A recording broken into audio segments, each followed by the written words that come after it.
الحمد لله والصلاة والسلام على رسول الله. दीन नबीन का दस्तूर, दीन नबीन का दस्तूर, दीन नबीन का दस्तूर, दीन नबीन का दस्तूर। किताबुल्लाह इनका मंशूर, किताबुल्लाह इनका मंशूर, किताबुल्लाह इनका मंशूर, किताबुल्लाह इनका मंशूर।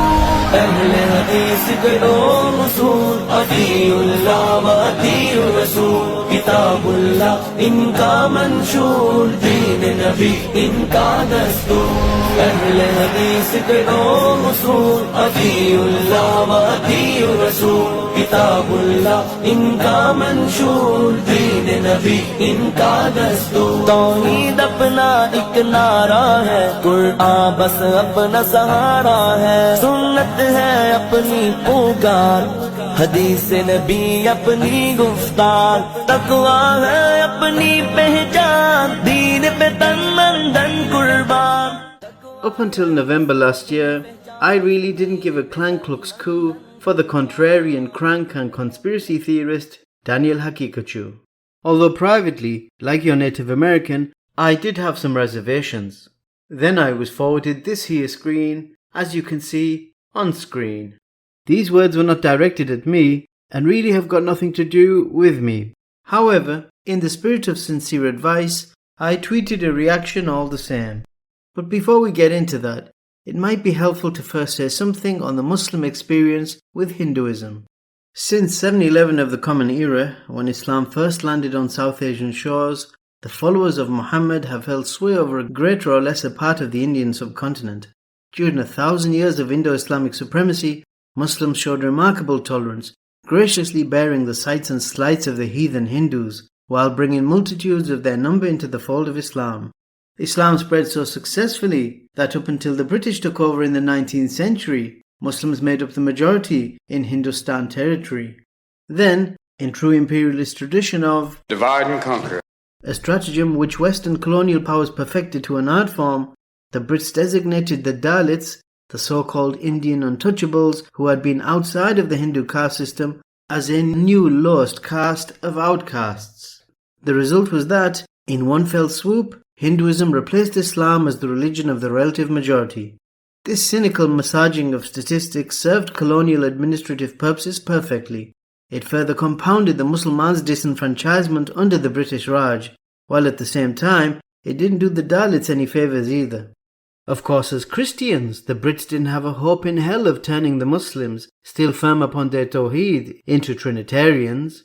But by Jehovah, they weren't going to be out-Aryaned, not milady, by the Brahmin barbarian. The way in which most women in India pass their days is too boring for me. I have never been nervous of natives, for there is something in our white blood which gives us a feeling of superiority over black blood. I've learnt that when one passes a strange bundle of dirty rags, it is not a dangerous lunatic, but merely a holy Hindu. Extreme dirt seems to accompany extreme holiness. But how did Hinduism, a religion of rank racism, ever come to play? How did the most recognizable form of the worship of pagan forms over such a large landmass even hold sway? For this, we need step back some 3,500 years when Aryan invaders migrating from the northwest first settled in the Indus Valley. These now Indo-Aryans concocted a creed with a pantheon of gods centered around caste as a means of subjugating the subcontinent's darker-skinned indigenous Dravidians. This is why Adolf Hitler appropriated the swastika, an ancient symbol of the fair Aryans. The swastika is symbolic of all the directions, gods and auspicious circumstances. The 4 arms with dots represents the 4 castes such as Brahmins, Kshatriyas, Vaishyas and Shudras. I think it would take several hundred years before you could display that and people wouldn't immediately associate it with the Nazis. And being the giving person he was, the Führer reciprocated. The Nazis fostered international pan-Aryanism, which has led some to somewhat incredibly claim that it was on account of the Germans that the Shah of Persia rebranded his kingdom after its ancient designation. Iran, land of the Aryans. Le 21 mars 1935, la Perse décide de changer de nom et de s'appeler l'Iran sur ordre de l'Allemagne. Et pourquoi? Parce que Iran, ça veut dire en persan, en farsi, ça veut dire le pays des Aryens. Et l'Allemagne nazie, qui est à l'époque en pleine ascension, propose aux Persans le deal du siècle. L'Allemagne nazie dit aux Persans, on va faire, vous les Aryens de l'Est, nous on fera les Aryens de l'Ouest, on va faire une chouette aventure commune, on va dominer le monde. Et les Iraniens acceptent le deal et on a cette espèce de coup d'état sémantique incroyable. Afghanistan's ancient name, before even Khorasan, was similarly Aryana, as per the country's national carrier. آریانا از شما و همیشه در خدمت شما. And with the rise of RSS ideology, we come full circle in a sense, as Hindutva extremists borrow from the Nazis' Aryan symbolism, just as the Nazis had borrowed from the ancient Indo-Aryans. What is RSS? RSS, Mr. Narendra Modi is a life member of RSS. RSS was an organization that was inspired by Adolf Hitler and Mussolini, came about in 1925. They believed in racial purity, racial superiority. They also believed they were an Aryan race like the Nazi believed they were an Aryan race. It was this ideology of hate that made Narendra Modi in 2002 do a pogrom against Muslims in Gujarat when he was the chief minister. He allowed 3 days for these RSS goons who were inspired by the Hitler brown shirts. They actually wear brown shirts. At this point, we ought to link back to Daniel Haqiqatjou. Daniel is an American national of Iranian ethnicity, with a significant following amongst Indian Muslims, perhaps most of his followers. His Muslim Skeptic portal is translated into Urdu, Hindi and Bengali, which alongside English form the 4 official languages of the Indo-Pak subcontinent. Another interesting statistic published by the self-styled Muslim Skeptic is that most of his polled followers admit to being virgins.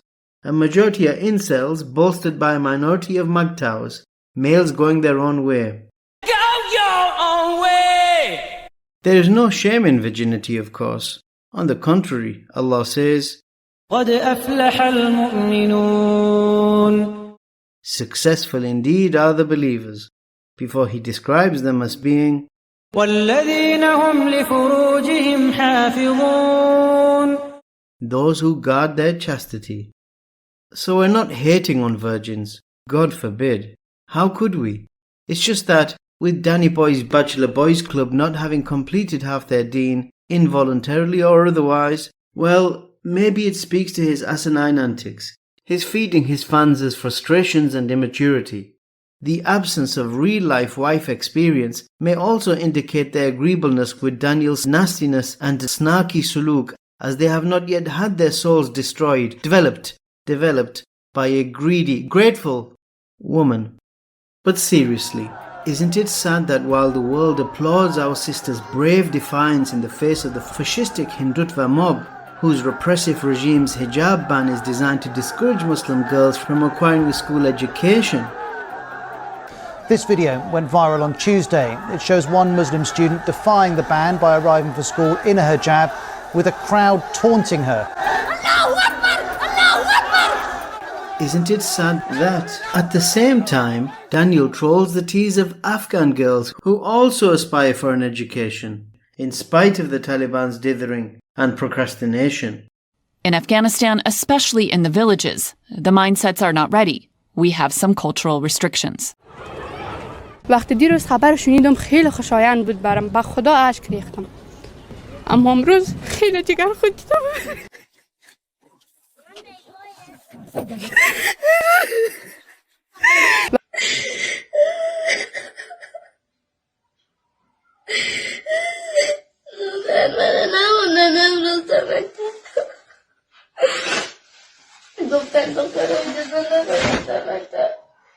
اعظمی افغانستان هستیم، ما بشر هستیم، انسان هستیم، چرا ما مکتب نریم؟ قلب و خون گریه میکنه. تا چی وقت؟ او سال 3 سال است ما درش خندیدیم میکنیم. 186 روز شد ما مکتب نرفتیم. Oh no, I can't go to school. Oh, why can't they let me go to school like they do in America and Europe? I can't go to school. Oh. Yep, that sad man was Daniel Haqiqatjou, ridiculing a Muslim girl's depression, her weeping for want of a school session. Man, that's just mean. Hence, we get a sense of Daniel's cognitive dissonance. While most men will lionize the Asiatic lioness, insisting on her education whilst donning her Muslim dress, Daniel takes the law road to deliver our sisters a low blow, proving himself to be feckless. A further aspect of Daniel's dawah that plays to his Indian crowd is his dumpster debates. A Western nobody is still a huge somebody to the Eastern mindset, harboring a latent inferiority complex before the former colonizer. The colorism that plagues the subcontinent perpetuates those feelings.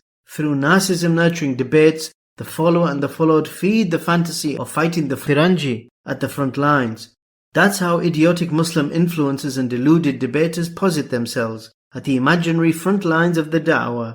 So in Daniel, you got a following of angst-ridden, sexually frustrated, impressionable and gullible young boys who may be subconsciously expressing a reverence for an Aryan idol. Yo man, it's racial. Well, expand. Alright, bet. Now check it out. The white ball dominates everything, right? It knocks the yellow ball, the red ball, right? And the game's over when the white ball drives the black ball completely off the table. Then there's the wannabe jihadi crowd who Daniel also appeals to. We'll get to those later. Now, of course, we can't blame Daniel for this, for having a hold over his Hindustani horde. But as Amu bin Yamin said, with great power comes great responsibility. And from the greatest responsibility of those who enter the da'wah scene is that they call to that which the messengers call to. وما أرسلنا من قبلك من رسول إلا نوحي إليه أنه لا إله إلا أنا فاعبدون. And we did not send any messenger before you, O Muhammad, but that we also inspired him, saying, there is no deity except me, so worship me alone. In the case of India, the need for Tawheed is exponentially greater. Not only do we see the most offensive, in-your-face idol worship from the Hindu, but Shirk, major kufri Shirk, is prevalent amongst many of her Muslims too.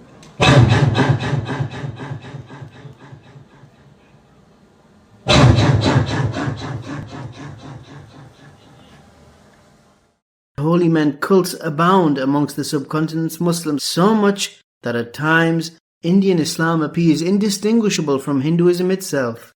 Considering how Islamic monotheism is so irreconcilable with the polytheism of Indian religions, considering how La ilaha illallah is an anathema to the torrent of Tawheed that are worshipped in the subcontinent, how did the idolatry that Islam came to eradicate prevail amongst a multitude of India's Muslims? Answer, the very same way that Shirk first entered amongst the children of Adam, through innovation, specifically the bid'ah of shrine veneration.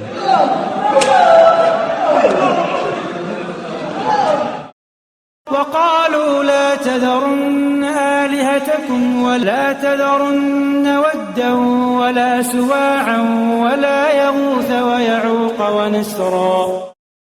In commenting on this ayah, Abdullah ibn Abbas, may Allah be pleased with him, and his father said, all of the idols among the people of Noah appeared among the Arabs later. They were the names of righteous men among Noah's people. When they passed away, Satan inspired them to build statues in the places they used to sit and name them by their names. They did so, but they were not worshipped until the first generation passed away and knowledge was lost. Then they were worshipped. Is this not what we see in the subcontinent? That through the insidious nature of innovation, Muslims who lacked a true understanding of Tawheed began overpraising their presumed to be pious deceased in the way of the idol worshippers, until they adopted the Hindus' religious rituals and customs, festivals and fictions, motifs, myths and superstitions, until the distinction between truth and falsehood, light and darkness, monotheism and polytheism, the worship of God from the worship of the grave, all but disappeared. Worshipping of tombs I thought was frowned upon in Islam. Well, of course it's frowned upon, woman. Worshipping anything besides God is worshipping shaitan. Do you even read the opening of the Quran? إياك نعبد وإياك نستعين. Only you we worship. Only of you we ask for help.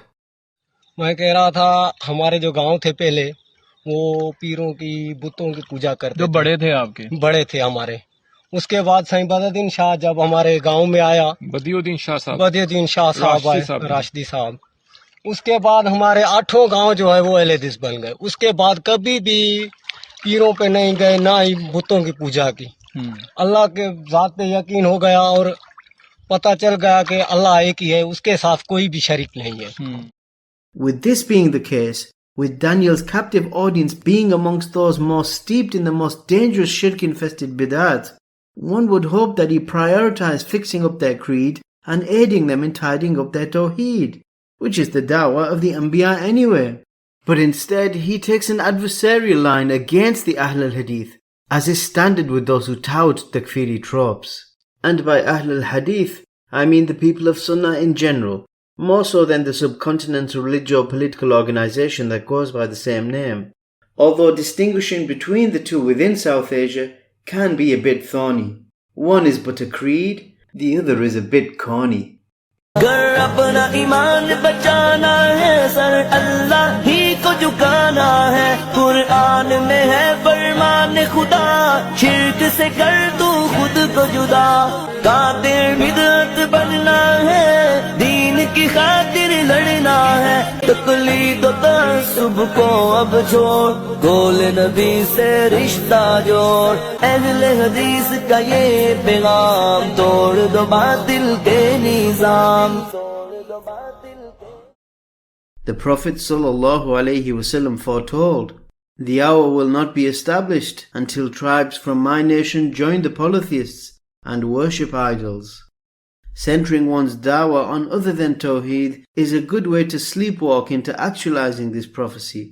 On a related note, it must be said that at a time when Hindutva lynch mobs are bulldozing India's mosques and beating up mosquegoers and generally bullying believers home and away at Leicester City, then the erection of Hindu idols in the Emirates only adds insult to the injury.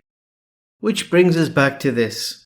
Who precisely are intended by the term madkhali and why, I address a little further down the line. Suffice to say for now, madkhilism, on face value, is an ascription to the Saudi scholar Sheikh Rabi bin Hadi al-Madkhali. I don't personally follow the Sheikh, have never met him or spoken to him, but that's really neither here nor there. It is not permissible to lie against a believer, and the flesh of the scholars is particularly poisonous. No one, not even those brothers who do regard as their Sheikh, Dr. Rabi, may Allah guide him, them and we, have ever or would ever say anything as ridiculously ignorant as Daniel is suggesting here. There is no difference of opinion on the prohibition of ritual acts of worship to other than Allah. Where scholars differ is, do such acts constitute disbelief in themselves or only if accompanied by a particular idolatrous intention? Shawkani said, "Apostasy is via creed or deed or wearing a costume associated with kufr or a word of kufr, even if the person didn't believe in it, unless he is conveying someone else's words of kufr or does the act of kufr out of coercion." Imam Nawawi said, "What many of the ignorant do of prostrating in front of their sheikhs is absolutely haram in any circumstance, whether facing the Qibla or otherwise, and regardless of whether they intended to prostrate to Allah Most High or did so aimlessly. And in some cases, this is kufr or approaches it." So some scholars will declare a person who voluntarily performs ritual acts of worship to other than Allah to have fallen into kufr in absolute terms, i.e., he has nullified his Islam, regardless of his intention, and even if he inwardly disbelieves in the false gods he is bowing to, while others say that the proof first needs to be established upon the person, as he may be ignorant of the gravity of his sin, his thinking that as long as he inwardly affirms Iman in Allah, he remains within the fold of faith, in spite of his outward displays of disbelief performed for whatever warped worldly objective he was seeking. Thus have Ahl Sunnah differed as to whether takfir should be pronounced upon the Muslim who performs ritual acts of shirk without knowing what that person intended. The line, "You don't know his intentions when he's bowing and making offerings to these idols," may or may not be a madkhali mitigant against making takfir, but it is a mainstream Muslim one. As to why a Muslim would go out of his way to grovel before Ganesh or lie bait over Lakshmi and be seen to do so, the Indian press think they know, as Sadiq Khan has been here before, a good few years ago. Sadiq Khan ने इस मंदिर के बाहर खड़े होकर हिंदुओं से vote के लिए अपील की। आप सोच रहे होंगे कि हो सकता है कि लंदन के हिंदू समुदाय को लुभाने के लिए मेयर सादिक खान मंदिर गए हों और तस्वीरें खिंचवाई हों। अगर आप ऐसा सोचते हैं तो गलत है। हम आपको बताते हैं कि लंदन के मेयर सादिक खान के हिंदू प्रेम की वजह क्या है। My own family story will sound familiar to many of London's Hindus. I'm the son of immigrants. My parents came here for a better life for themselves. और फिर चुनावों में जीत के बाद सादिक खान ने अपने इस वायदे को निभाया और पहुंच गए लंदन के नीजडन में भगवान स्वामी नारायण का शुक्रिया अदा करने। Thank you. Namaste. So way back in 2016, Indian media were well aware of the PR moves of the London mayor. He's given Hindu priests a big thank you for votes won from the worshippers of Vishnu. And as if that wasn't enough, the following year, the London mayor travelled all the way to India, where he paid homage to the Hindus in their heartland. Regardless, no one forwarded any argument in defence of Sadiq Khan. The platforms of the followers of Sheikh Rabi, bona fide so-called madkhalis if you will, are well known. As far as I know, they never even covered the story. And had they done so, would they really have said that Tawheed in his heart is all that matters? Highly doubtful. No one says this except the Murji'ah. Ahl Sunnah, by contrast, affirm that Iman is speech and action. It increases with righteous deeds and decreases, is even nullified, through sin and transgression. As Imam Shafi'i said, there was consensus from the companions and their successors, and those who came after them and those who reached them. They would say, faith is speech, action and intention. One of the three is not complete without the other. So at the very least, the so-called Madakhila would consider Sadiq Khan's publicity stunts pandering to pagan pandits a grave sin leading to kufr, if not outright apostasy itself. That would be the fair and reasonable thing to assume of them. But fairness don't fly with Daniel. He knows no one actually defended the London Mayor's temple tour, so he leans on sarcasm like a coward's crutch to snarkily insinuate that Salafis excuse the shirkiyat and kufriyat of actual rulers in such ways. But that spin can go straight in the bin. Daniel says things so outrageous and offensive, ridiculing hadith and bullying Muslim girls as Islamophobes do, so as to plant the doubt that even he is not taking himself seriously. What this tactic tells us of Daniel's psyche is his admission that he lacks conviction in what he's accusing his detractors of by way of defamation and derision. That he knows he don't got the evidence that would meet the high bar that Islam demands. So he gives himself an out by hiding behind sarcasm to sow his doubts. That's one way of trying to make sense of what Daniel does. His being the Imam of a 4chan Islam, his maligning the Deen as a manosphere meme. Another is that he mischaracterizes the school of Ahl Sunnah so maliciously, projecting upon us unconscionably ridiculous takes that if true would truly be indefensible, so that his own aberrational positions appear more reasonable and normative in comparison. And this is how Daniel attempts to mainstream extremes, how he normalizes abnormal takfiri-esque takes on imama, wilaya, hakimiyya, and wala and bara, by manipulating the scales, offsetting the balance towards the far right. At the time, I felt he could do better. I want him to do better, for him to break away from his takfiri associations. So I fact-checked his fictitious spin on Mir Khan's visit to the shrine with some constructive criticism expressed through rhyme. Clearly then, my reservations regarding Daniel revolved around his lying and his endorsing of Khariji liars. This objection I have repeated numerous times. True to his bad form, rather than owning up to his oppression and cease his opponent's dissing, Daniel came out swinging and missing. You are a bootlicker, and there is no one from the Salaf who share your deviated view. We'll see about that. Who's being hormonal versus who's honouring revelation. Better buy you some blood clot! Bears can smell the menstruation! For never did an innovator suddenly appear, but that Ahlul Hadith ripped him a new rear. And by the permission of Allah, the fitna of HAQIQATJOU shall also disappear. قل كل يعمل على شاكلته فربكم أعلم بمن هو أهدى سبيلا.